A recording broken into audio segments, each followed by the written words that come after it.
नमस्कार दोस्तों, आप सभी का स्वागत है आपके अपने YouTube channel trickly math by AK Chaudhary.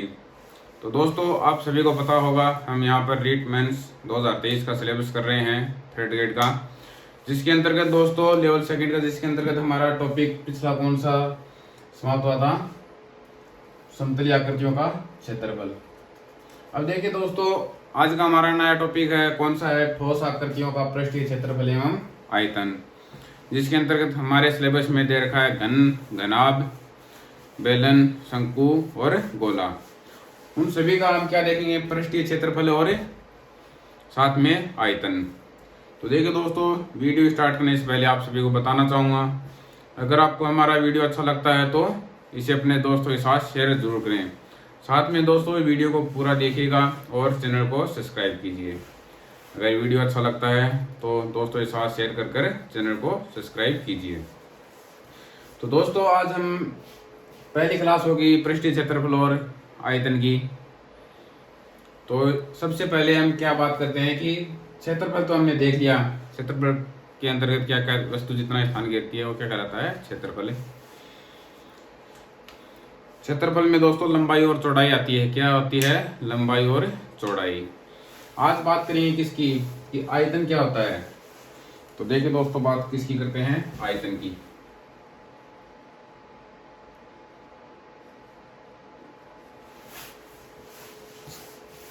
क्या क्या था दोस्तों, क्षेत्रफल में तो 2D में था क्षेत्रफल, सॉरी आयतरीय वर्ग क्या थे 2D में, और जिसका आयतन होता है वो क्या होते हैं 3D में। उनके साथ क्या होती है, उनकी ऊंचाई भी होती है।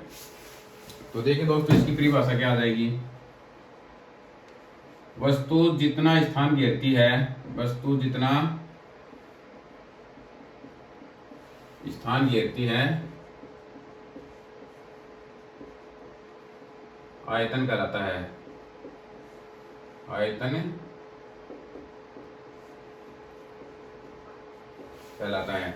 क्या वस्तु जितना स्थान घेरेगी ना, कोई ठोस वस्तु, वही क्या कहलाएगा, उसका आयतन कहलाता है।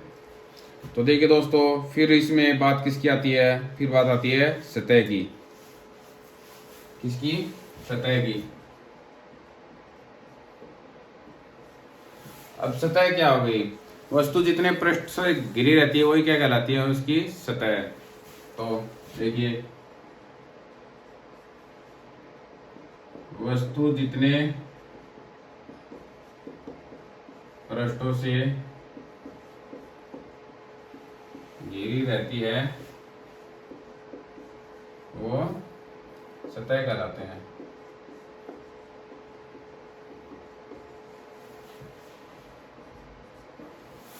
क्या कहलाते हैं, वो सतह कहलाते हैं।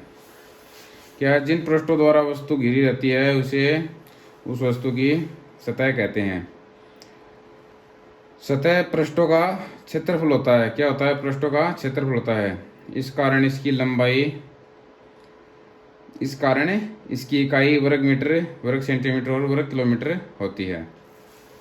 क्योंकि पृष्ठ तो एक ही होगा तो उसमें ऊंचाई तो आएगी नहीं, तो उसकी इकाई क्या होती है, वर्ग मीटर हो गया, वर्ग सेंटीमीटर हो गया। तो आयतन की इकाई क्या होगी, आयतन की इकाई क्या हो जाएगी, घन मीटर हो गई, घन सेंटीमीटर हो जाएगी। और आपको बताया हुआ है क्या, कि सतह होती है उसकी इकाई क्या होती है, वर्ग मीटर हो गई, और वर्ग सेंटीमीटर उसकी इकाई होती है। अब देखिए दोस्तों, सबसे पहले हम किसकी बात करेंगे, तो क्या था, नॉर्मल था। क्या है इसकी इकाई, घन मीटर और घन सेंटीमीटर। अब हम आयतन क्या होता है, जिसमें लंबाई, चौड़ाई और ऊंचाई तीनों होती हैं, यानी कि 3D में होता है। और सतह क्या होती है, वस्तु जितने पृष्ठों से घिरी रहती है वो सतह कहलाते हैं। क्या, मान लीजिए कोई भी एक उदाहरण ले लीजिए, मान लीजिए कोई माचिस की डिब्बी ले ली, तो उसमें कितने पृष्ठ हो गए, उसमें लंबाई भी है, चौड़ाई भी, और साथ में क्या है, ऊंचाई भी है।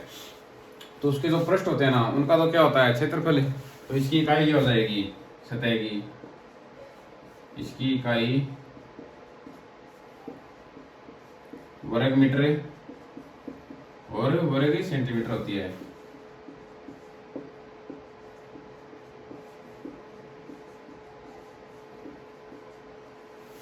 क्या होती है इसकी इकाई? वर्ग मीटर और वर्ग सेंटीमीटर होती है। तो सबसे पहले तो हम बात दोस्तों किसकी करेंगे? सबसे पहले बात करेंगे हम घनाभ की। किसकी? घनाभ की। इस टॉपिक के अंतर्गत दोस्तों हम क्या क्या पढ़ेंगे? घन, घनाभ और बेलन, गोला।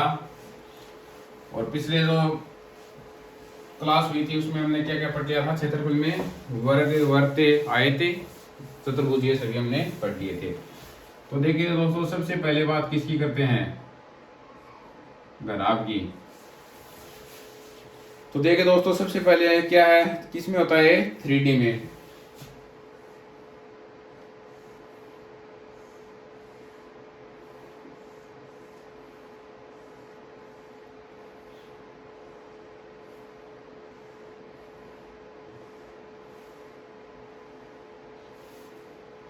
ये क्या है दोस्तों? ये है एक घनाभ।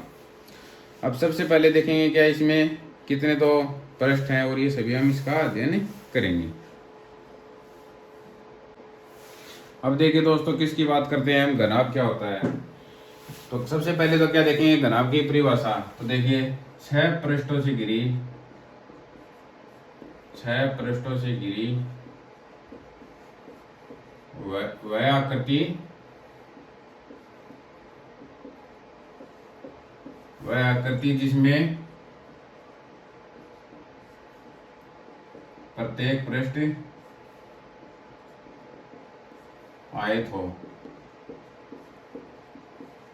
क्या? 6 पृष्ठों से घिरी हुई वह आकृति जिसमें क्या हो? प्रत्येक पृष्ठ एक आयत हो, तो क्या कहलाता है? एक घनाभ कहलाता है। आयत हो तथा सम्मुख पृष्ठ बराबर हो।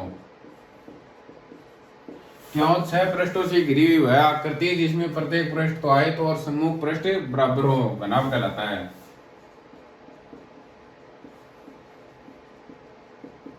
घनाभ कहलाता है। अब देखिए दोस्तों, आप सभी 3rd ग्रेड की तैयारी कर रहे हैं। आप सभी को पता है इस परिभाषा लिखने का कोई मतलब नहीं है, इस परिभाषा से क्वेश्चन आने वाले नहीं है। तो डायरेक्ट दोस्तों हम क्या करते हैं? डायरेक्ट हम चलते हैं सूत्र पर, अपने जो फॉर्मूलाज हैं उस पर हम चलेंगे। और आप सभी को बताना चाहूंगा, जो पृष्ठीय क्षेत्रफल और आयतन के जो क्वेश्चन है वो सिर्फ डायरेक्ट फॉर्मूला बेस्ड क्वेश्चन हमारे एग्जाम में पूछे जाते हैं। तो दोस्तों, सबसे पहले तो इम्पोर्टेंट फॉर्मूला लिख लेते हैं हम पृष्ठीय क्षेत्रफल का और आयतन का। आप सभी को बता दिया 6 पृष्ठ हैं, सभी क्या है? आयताकार। और क्या है? सम्मुख पृष्ठ क्या है? सम्मुख पृष्ठ बराबर हैं। तो देखिए दोस्तों, घनाभ का सबसे पहले हम क्या देखेंगे? पृष्ठीय क्षेत्रफल। तो देखिए, घनाभ का पृष्ठीय क्षेत्रफल। तो सबसे पहले हम देखेंगे घनाभ के पृष्ठीय क्षेत्रफल का सूत्र क्या होता है? 2 गुणा में लंबाई गुणा चौड़ाई प्लस चौड़ाई गुणा ऊंचाई प्लस ऊंचाई गुणा लंबाई। ये क्या होता है? घनाभ का पृष्ठीय क्षेत्रफल निकालने का सूत्र क्या होता है? 2 गुणा लंबाई प्लस चौड़ाई प्लस 2 गुणा ऊंचाई प्लस 2 गुणा ऊंचाई, 2 गुणा लंबाई प्लस लंबाई गुणा चौड़ाई प्लस चौड़ाई गुणा ऊंचाई प्लस ऊंचाई गुणा लंबाई। ये क्या होता है? घनाभ का पृष्ठीय क्षेत्रफल का सूत्र होता है। LB plus BH plus HL। ये क्या हो गया? ये तो हो गया घनाभ के पृष्ठीय क्षेत्रफल का सूत्र। अब देखिए दोस्तों, अब हम क्या देखेंगे? घनाभ का जो आयतन होता है, आयतन साफ साफ लिख कर दिया हुआ हमें। आयतन का क्या देखेंगे हम? फॉर्मूला क्या होता है? क्या देखेंगे अब हम? आयतन का सूत्र क्या होता है? तो देखिए, घनाभ का आयतन क्या हो जाएगा? लंबाई गुणा चौड़ाई गुणा ऊंचाई एल बी एच, लंबाई गुणा चौड़ाई गुणा ऊंचाई, ये क्या होता है? घनाभ का आयतन का सूत्र होता है। अब देखिए दोस्तों, यहीं पर हम क्या और देख लेते हैं कि जो घनाभ का विकर्ण होता है उसको विकर्ण निकालने का सूत्र हमें देख लेते हैं कि क्या होता है। तो देखिए, घनाभ का विकर्ण क्या हो जाएगा? फॉर्मूला अंडर रूट में लंबाई का स्क्वायर प्लस चौड़ाई का स्क्वायर प्लस ऊंचाई का square, L square plus B square plus H square. ये क्या हो गया? ये हो गया हमारे जो घनाभ है उसका विकर्ण निकालने का फॉर्मूला हो गया। तो देखिए दोस्तों, काफी इंपॉर्टेंट फॉर्मूले हैं और डायरेक्ट क्वेश्चन फॉर्मूला बेस्ड पूछे जाते हैं इस टॉपिक से। तो आप इन सभी को अपने नोटबुक में लिख लीजिएगा। और फिर हम क्या देखेंगे? फिर देखेंगे हमें जो संदूक वाले क्वेश्चन आते हैं उसके फॉर्मूलाज हमें आपको बताएंगे। एक बार फिर से देख लीजिए दोस्तों, घनाभ का पृष्ठीय क्षेत्रफल का सूत्र क्या होता है? 2 गुणा मेल लंबाई गुणा चौड़ाई प्लस चौड़ाई गुणा ऊंचाई प्लस ऊंचाई गुणा लंबाई। ये तो किसका हो गया? ये तो हो गया घनाभ का पृष्ठीय क्षेत्रफल हमें ज्ञात करना, तो ये सूत्र काम में लेंगे। फिर घनाभ का आयतन की बात आती है, तो आयतन का सूत्र क्या होता है? लंबाई गुणा चौड़ाई गुणा ऊंचाई। फिर घनाभ का विकर्ण क्या होता है? लंबाई का स्क्वायर प्लस चौड़ाई का स्क्वायर प्लस ऊंचाई का स्क्वायर। ये क्या होता है? ये होता है घनाभ का विकर्ण। आप इसका स्क्रीनशॉट ले लीजिए। फिर क्या देखेंगे हमें? फिर हम देखेंगे आयताकार कोई कमरा हो तो उसकी दीवारों का क्षेत्रफल क्या होता है। आपने इसका स्क्रीनशॉट ले लिया होगा। अब हम देखेंगे आयताकार कमरे की क्षेत्रफल।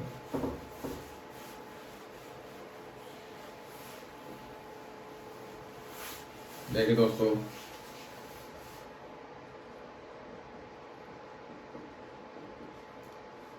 आयताकार कमरे का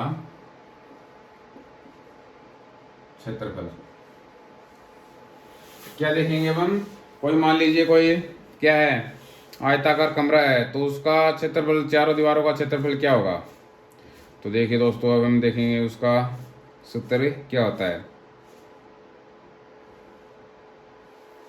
देखिए, कमरे की चारों दीवारों का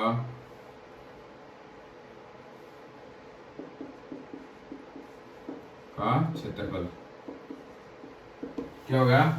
2 गुणा में ऊंचाई क्या है? 2 गुणा में ऊंचाई लंबाई प्लस चौड़ाई। ये क्या होता है? ये होता है कमरे की चारों दीवारों का हम क्षेत्रफल निकालेंगे तो वो क्षेत्रफल का सूत्र हो गया। अब देखिए दोस्तों, कमरा हो गया तो उसके नीचे फर्श भी हो गई और ऊपर छत भी हो गई। तो फर्श का सूत्र क्षेत्रफल हम किस प्रकार निकालेंगे उसका फॉर्मूला और देख लीजिए। फर्श का क्षेत्रफल क्या हो जाएगा? लंबाई गुणा चौड़ाई। ये क्यों हो जाएगा? क्योंकि फर्श नीचे की सतह है और नीचे की सतह में ऊंचाई तो होगी नहीं, तो जो आयताकार आयत का क्षेत्रफल होता है वही क्या हो जाएगा? फर्श का क्षेत्रफल लंबाई गुणा में चौड़ाई। अब देखिए दोस्तों, विकर्ण का सूत्र तो वही होगा कमरे के विकर्ण का क्षेत्रफल क्या हो जाएगा? L square plus B square plus H square. क्योंकि कोई भी कमरा हो गया तो उसमें लंबाई भी होगी, चौड़ाई भी होगी और ऊंचाई भी होगी, तो उसका विकर्ण निकालने का फॉर्मूला क्या हो गया? लंबाई का स्क्वायर प्लस चौड़ाई का स्क्वायर प्लस ऊंचाई का स्क्वायर।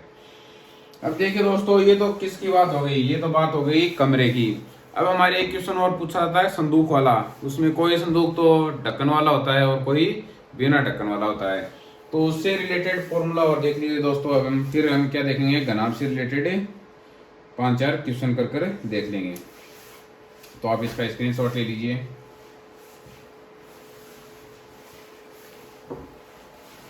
अब हम बात किसकी करेंगे? संदूक की।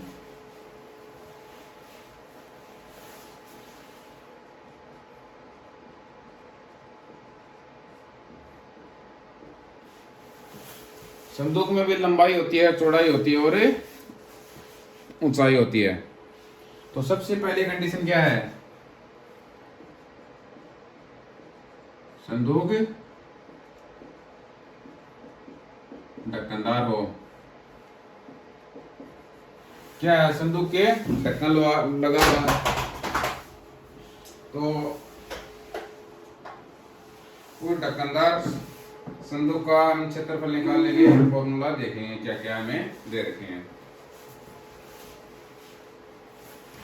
क्या है, संदूक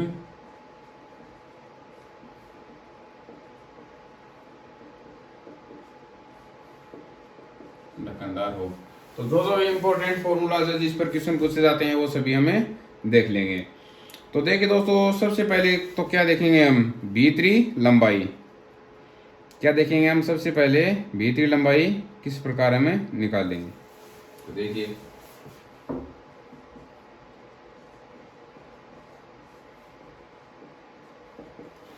भीतरी लंबाई निकालने के लिए दोस्तों हम क्या करेंगे, बाहरी लंबाई माइनस बाहरी लंबाई माइनस 2 गुणा में ऊंचाई, क्या हो जाएगा, सॉरी मोटाई।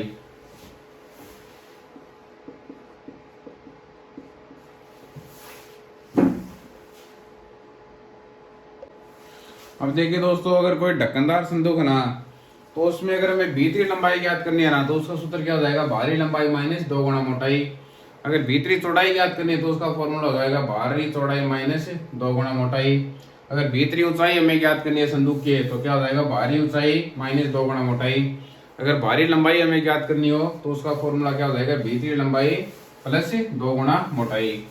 अंदर वाली निकालनी है तब तो क्या हो जाएगा माइनस, और अगर बाहर वाली निकालनी है तो क्या हो जाएगा प्लस। फिर देखिए, बाहरी चौड़ाई निकालनी है तो भीतरी चौड़ाई प्लस 2 गुणा मोटाई। फिर बाहरी ऊंचाई निकालेंगे तो क्या हो जाएगा, भीतरी ऊंचाई प्लस 2 गुणा मोटाई। ये तो बात किसकी हो गई, ये तो बात हो गई जब संदूक क्या हो, ढक्कनदार हो। और अब देखिए, बिना ढक्कन वाला संदूक हो, क्या हो, बिना ढक्कन वाला संदूक हो, तो उससे हमें देखेंगे किस प्रकार है कि हमें सूत्र बनेंगे, वो देखते हैं अब हम। ये तो बात किसकी थी, ये तो बात थी जब संदूक ढक्कनदार हो। अब संदूक बिना ढक्कनदार हो तो उसके सूत्र देखिए क्या होंगे। अगर हमें भीतरी लंबाई याद करनी है संदूक की, और वो क्या है, वो बिना ढक्कनदार है, तो उसका सूत्र क्या हो जाएगा, भीतरी लंबाई माइनस 2 गुणा मोटाई। अगर भीतरी चौड़ाई याद करनी है तो क्या हो जाएगा, भीतरी चौड़ाई माइनस 2 गुणा मोटाई। फिर देखिए, भीतरी ऊंचाई क्या हो जाएगी, बाहरी ऊंचाई माइनस मोटाई। फिर बाहरी लंबाई क्या हो जाएगी, भीतरी लंबाई प्लस 2 गुणा मोटाई। और बाहरी चौड़ाई क्या हो जाएगी, भीतरी चौड़ाई माइनस 2 गुणा मोटाई। और बाहरी ऊंचाई क्या करें तो क्या हो जाएगा, भीतरी ऊंचाई प्लस मोटाई। अब देखिए, मान लीजिए दोस्तों, कोई हमें क्या कोई बोल रहा है कि मान लीजिए कोई घनाभ है और उसकी ऊंचाई नहीं है, तो वो क्या होगा, वो घनाभ न होकर क्या हो जाएगा, एक आयत हो जाएगा। तो दोस्तों अब हम क्या देखेंगे, अब हम घनाभ से रिलेटेड क्वेश्चन देखते हैं 2-4, फिर हम बात करेंगे किसकी, घन की। तो देखिए दोस्तों, पहला क्वेश्चन है, क्या दे रखा है क्वेश्चन, एक कमरे की लंबाई चौड़ाई और ऊंचाई हमें क्या दे रखी है, 12 मीटर, 10 मीटर है, 8 मीटर है। कमरे का आयतन ज्ञात कीजिए, साथ में चारों दीवारों का क्षेत्रफल भी ज्ञात करना है। तो देखिए दोस्तों, सबसे पहला काम हमारा क्या है, सबसे पहले हम क्या ज्ञात करेंगे, आयतन ज्ञात कर लेंगे। तो देखिए, लंबाई कितनी दे रखी है हमें, लंबाई 12 मीटर, चौड़ाई कितनी दे दी 10 मीटर, और ऊंचाई कितनी दे दी 8 मीटर। सबसे पहला काम क्या हमारा है, हम ज्ञात करेंगे आयतन। आयतन ज्ञात करने का सूत्र क्या होता है आपको, लंबाई गुणा चौड़ाई गुणा ऊंचाई। तो देखिए, लंबाई कितनी है 12 गुणा 10 गुणा 8, कितना हो जाएगा 120, 960 मीटर, और ये क्यूब। इकाई क्या बताया था आपको, घन मीटर, तो ये क्या आ जाएगा, मीटर क्यूब आ जाएगा। अब ये तो बात किसकी हो गई, ये तो बात हो गई आयतन की। अब हमें क्या ज्ञात करना है, हमें ज्ञात करना है चारों दीवारों का क्षेत्रफल। तो देखिए, चारों दीवारों का क्षेत्रफल क्या होता है, फॉर्मूला आपको बताया हुआ है, 2 गुणा में ऊंचाई गुणा में लंबाई प्लस चौड़ाई। क्या होता है, चारों दीवार का क्षेत्रफल निकालने का फॉर्मूला 2 गुणा ऊंचाई और गुणा में लंबाई प्लस चौड़ाई। तो देखिए क्या हो जाएगा, ये 2 गुणा में ऊंचाई कितनी है 8 मीटर 8, फिर गुणा में क्या है लंबाई प्लस चौड़ाई, तो 12 प्लस 10 कितना होगा, 2 गुणा 8 गुणा 22, यही बना 44 मल्टीप्लाई 8 कितना आ जाएगा 32, 3 32 35 352 मीटर स्क्वायर। क्योंकि स्क्वायर क्यों आया, क्योंकि क्षेत्रफल की इकाई क्या होती है स्क्वायर और आयतन की इकाई क्या होती है क्यूब। तो एक बार फिर से देख लीजिए दोस्तों, हमें क्वेश्चन में दे रखा है एक कमरे की लंबाई चौड़ाई और ऊंचाई हमें दे रखी है। कमरे की लंबाई कितनी है 12, चौड़ाई कितनी है 10 मीटर और ऊंचाई हमें ज्ञात है 8 मीटर है। कमरे का आयतन और चारों दीवारों का क्षेत्रफल हमें ज्ञात करना है। तो देखिए क्षेत्रफल का आयतन का फॉर्मूला क्या होता है, लंबाई गुणा चौड़ाई गुणा ऊंचाई, उसमें हमने वैल्यू रख दी तो हमारा मान कितना है 960 और मीटर क्यूब इकाई आ गई है तो किसकी आयतन की। फिर चारों दीवारों का क्षेत्रफल क्या होता है, चारों दीवारों का क्षेत्रफल होता है 2 गुणा में ऊंचाई गुणा में लंबाई प्लस चौड़ाई। तो 2 गुणा में ऊंचाई कितनी है 8 मीटर और लंबाई प्लस चौड़ाई 22, इसका मल्टीप्लाई किया तो कितना है 352 मीटर स्क्वायर, इसका राइट आंसर आ गया। आप इसका स्क्रीनशॉट ले लीजिए, फिर हम देखेंगे नेक्स्ट क्वेश्चन। देखिए दोस्तों बहुत ही अच्छा क्वेश्चन है। क्वेश्चन में बोल रहा है एक घनाभ की विमाओं में 2:3:4 का अनुपात है। यदि उसका आयतन 3000 घन सेंटीमीटर है तो उसका संपूर्ण पृष्ठीय क्षेत्रफल ज्ञात कीजिए। तो देखिए दोस्तों सबसे पहले तो हमें क्या ज्ञात करना होगा, हमें ज्ञात करना होगा लंबाई चौड़ाई और ऊंचाई क्या है, और फिर हमारा नेक्स्ट काम क्या होगा पृष्ठीय क्षेत्रफल का सूत्र लगाकर हमें पृष्ठीय क्षेत्रफल ज्ञात करना होगा। तो देखिए दोस्तों सबसे पहले क्या है, हमें आयतन दे रखा है, साथ में तीनों जो विमाएं हैं लंबाई चौड़ाई और ऊंचाई उनका अनुपात दे दिया। तो देखिए इसका सॉल्यूशन हम किस प्रकार करेंगे, बहुत ही आसान तरीके से हम करेंगे। माना विमाएं कितनी मान ली हमने x कितनी मान ली 2x 3x और 4x कितनी मान ली हमने, क्योंकि हमें अनुपात में जो दे रखा है एग्जिट वैल्यू तो दे नहीं रखी हमें, तो क्या मान लिया हमने 2x 3x और 4x। अब आयतन क्या होता है लंबाई गुणा चौड़ाई गुणा ऊंचाई। तो देखिए क्या करेंगे अब हम, आयतन का फॉर्मूला क्या होता है लंबाई गुणा चौड़ाई गुणा ऊंचाई। तो लंबाई चौड़ाई और ये ऊंचाई तो कितना हो जाएगा, देखिए 2x गुणा 3x गुणा 4x। लंबाई गुणा चौड़ाई गुणा ऊंचाई क्या होता है आयतन, और हमें कितना दे रखा है 3000, ये लो बराबर में रख दो, 4 3 12 12 दूनी 24 24 x क्यूब तो 3000। यहां से देखिए 3000 बटा में 24 कैंसिल कर देखो कटते गए, 24 एकम 24 6 24 दूनी 48 12 24 पंजो 120। किसका घन 125 होता है 5 का। तो देखिए कितना है यहाँ से x क्यूब आ गई 125, तो कितना आ जाएगा x बराबर,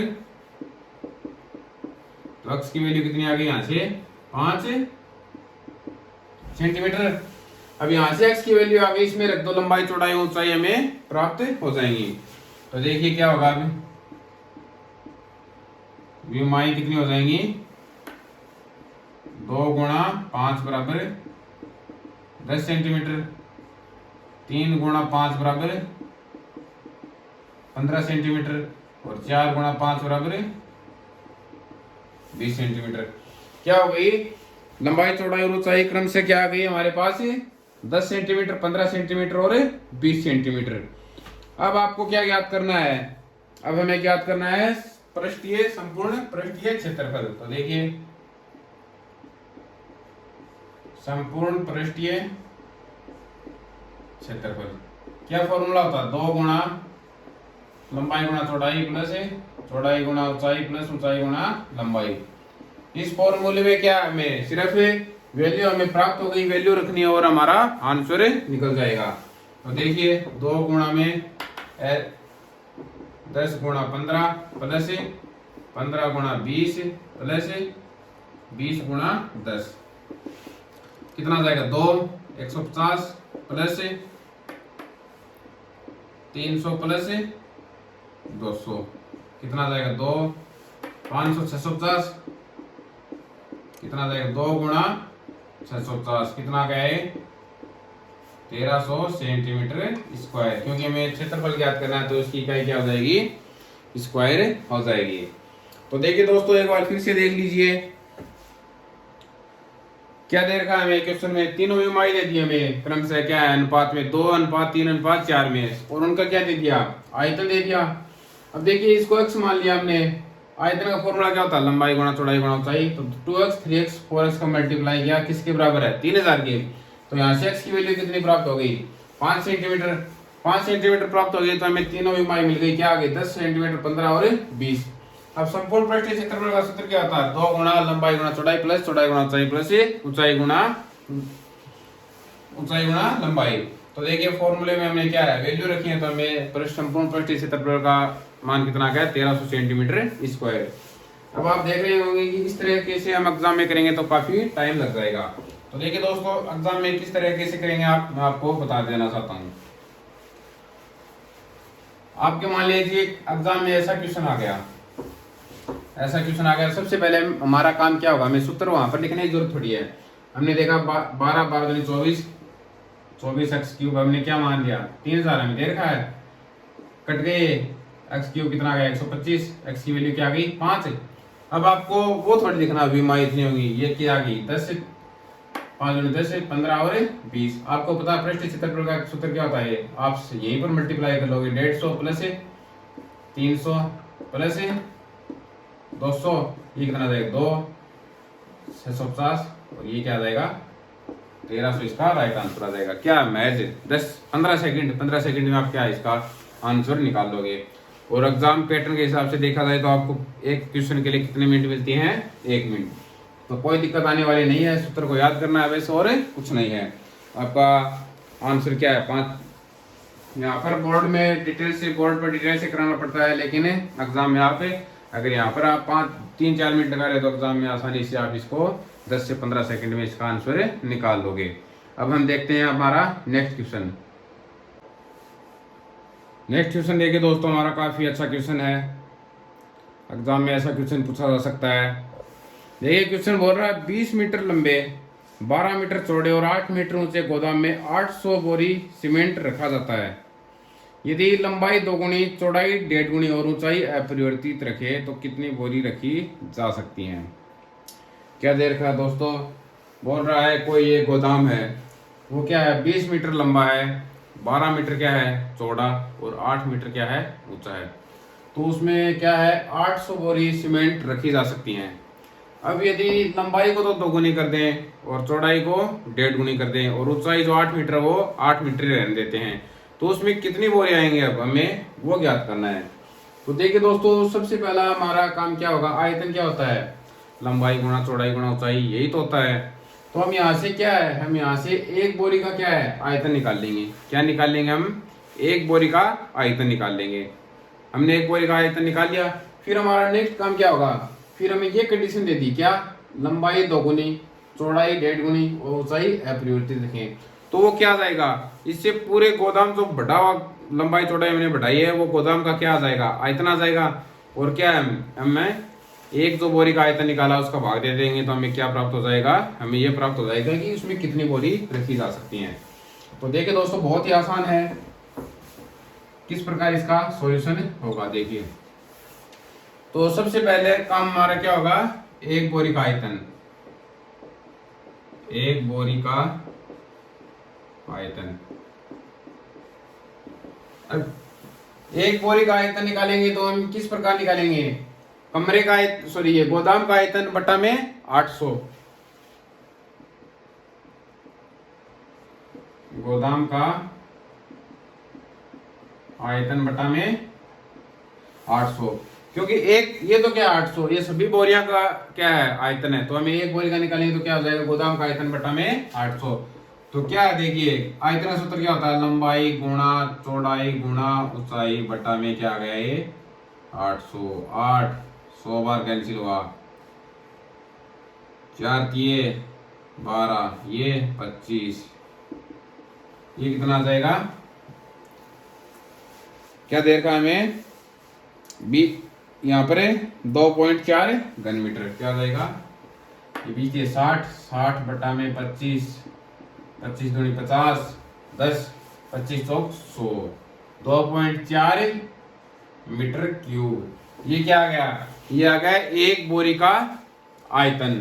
अब हमें ज्ञात क्या करना है, हमें ज्ञात करना है कि लंबाई चौड़ाई अगर गोदाम की हम बढ़ा दें तो उसमें कितनी बोरी आएंगी। तो देखिए अब गोदाम का आयतन कितना हो जाएगा, गोदाम का आयतन कितना हो जाएगा, लंबाई 2 गुनी यानी कि 40 मीटर गुणा ऊंचाई चौड़ाई 1.5 गुनी 12 की 18 होगी, 18 मीटर, और ऊंचाई अपरिवर्तित। तो अब हमें क्या ज्ञात करना है, हमें ज्ञात करना है बोरियों की संख्या। तो देखिए बोरियों की संख्या क्या हो जाएगा, गोदाम का आयतन बटा में एक बोरी का आयतन। तो देखिए 40 गुणा 18 गुणा 8 बटा में 2.4, पॉइंट हटाया, गुणा में 10 से 4 छिकी 24, 4 दूनी 8, 6 दिए 18, 6 6 चौक 24, 2400 बोरी। क्या है, गोदाम की लंबाई और चौड़ाई बढ़ने के बाद उसमें पहले क्या था, 800 बोरी रखी जा सकती थी, अब कितनी रखी जाएंगी, 2400 बोरी। आप इसका स्क्रीनशॉट ले लीजिए दोस्तों, बहुत ही अच्छा क्वेश्चन है, आपके एग्जाम में ऐसा क्वेश्चन पूछा जा सकता है। एक बार फिर से देख लीजिए दोस्तों, हमें क्या दे रखा है, हमें दे रखा है एक गोदाम है, ये गोदाम की लंबाई चौड़ाई और ऊंचाई हमें दे दी, लंबाई दे दी 20 मीटर, चौड़ाई दे दी 12 मीटर और ऊंचाई क्या दे दी 8 मीटर। अब बोल रहा है इतनी लंबाई चौड़ाई ऊंचाई का एक गोदाम है और उसके अंदर क्या है, उसके अंदर 800 बोरी रखने की क्षमता है कि उसमें 800 बोरी रख सकते हैं हम। फिर क्या है, फिर बोल रहा है यदि हम लंबाई को तो क्या करते हैं 2 गुना, यानी कि 20 मीटर लंबा गोदाम था, अब क्या है 40 मीटर लंबा हो गया, चौड़ाई को 1.5 गुनी यानी कि 12 मीटर चौड़ा था, अब क्या है 18 मीटर चौड़ा है, और ऊंचाई क्या है, जो 8 मीटर थी वो 8 की 8 मीटर अब ऊंचाई है, पहले जितनी थी उतनी है। अब इसमें क्या है, कितनी बोरी रखी जाएंगी। तो देखिए दोस्तों, सबसे पहला काम क्या है हमारा, हम एक बोरी का आयतन निकाल लेंगे। एक बोरी का आयतन हमारा क्या है 2.4 मीटर क्यूब। एक बोरी कितना कवर करती है, 2.4 मीटर क्यूब करती है। अब देखिए दोस्तों, हमारा नेक्स्ट काम क्या है, अब हम जो बढ़ी हुई लंबाई चौड़ाई उसके आधार पर क्या है गोदाम का आयतन देखेंगे। तो उसके आधार पर आयतन कितना आया, लंबाई 2 गुनी 40, चौड़ाई 1.5 गुनी 18 और ऊंचाई अपरिवर्तित। तो ये तो क्या हो गया, ये तो हो गया गोदाम का आयतन। अब बोरियों की संख्या याद करने के लिए क्या करेंगे हम, गोदाम का आयतन बटा एक बोरी का आयतन। गोदाम का आयतन आपको पता है 40 मीटर गुणा 18 मीटर गुणा 8 मीटर, और एक बोरी का आयतन हमने कितना निकाला था 2.4 मीटर क्यूब। 2.4 का इसमें भाग लगा दिया तो ये बोरियों की संख्या कितनी आ गई, 2400 बोरी उसे गोदाम में रखी जा सकती हैं।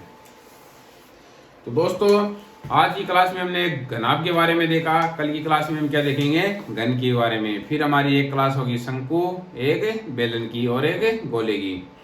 तो दोस्तों आज की वीडियो में इतना ही। अगर वीडियो आपको अच्छा लगा तो इसे अपने दोस्तों के साथ में शेयर दोस्तों जरूर कीजिए, वीडियो को साथ में चैनल को सब्सक्राइब कीजिए और वीडियो को पूरा देखिएगा दोस्तों। कल हम देखेंगे हमारी नई क्लास में क्या, घन के बारे में। तो आज की वीडियो में दोस्तों इतना ही, कल मिलेंगे एक नई वीडियो के साथ। तो जय हिंद, जय भारत।